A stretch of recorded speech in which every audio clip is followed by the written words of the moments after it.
Hello everyone, I'm Andrew Chisholm. I'd like to show you something I've created called AIFoiler.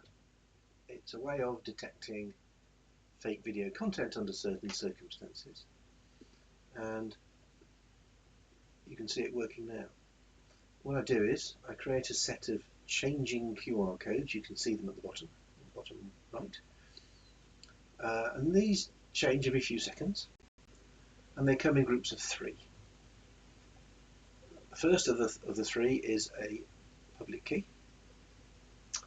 The second is some plain text, which has context. We'll come back to that in a moment.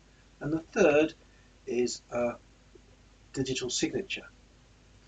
And the point is the digital signature is created by using the private key, which matches the public key, but the private key that only I have, and I use that to sign the plain text to create the signature. The big deal about all of that is it's impossible for anyone, let alone an AI forging factory, to fake a signature. So it's impossible. And because of the magic of digital signatures and public and private keys, it's actually though possible to confirm that the signature was created by someone with access to the private key corresponding to the public key. So what this means is a consumer of video content, when you're watching the video, you can check to see that the QR codes are correct. You can verify that the signatures were created by someone with access to the private key, and this is something that you can do without needing to go to a third party. But the context inside the plain text changes every few seconds, and it contains information that's relevant to the context of the video. So there's a timestamp, which is sort of obvious.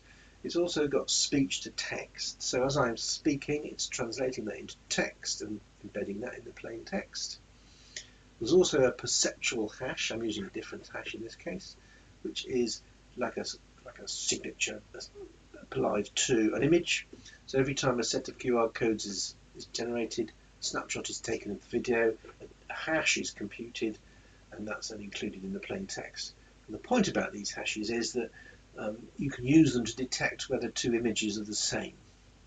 So if the 2 hashes are similar, 2 images, it means the images are themselves the same. And the point about that is you can use it to show or demonstrate that perhaps there's been some changes to the video content.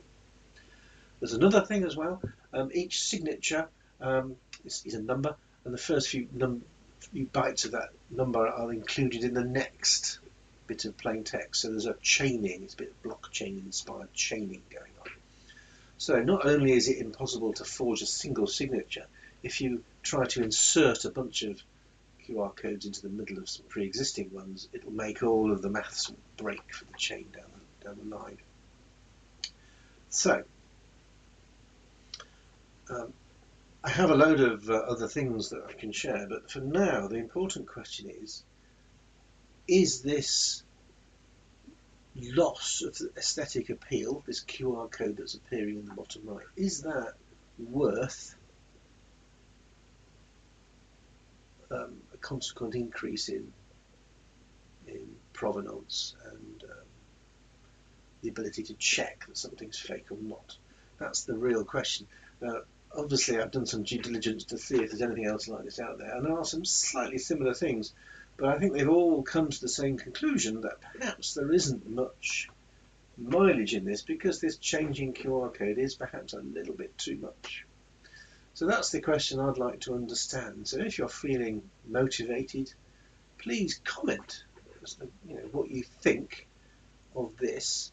And if there's enough interest, I will publish all of the other things I've created. So, for example, I've created an app that works on a phone, so you can essentially display the QR codes on a phone and have that in the picture.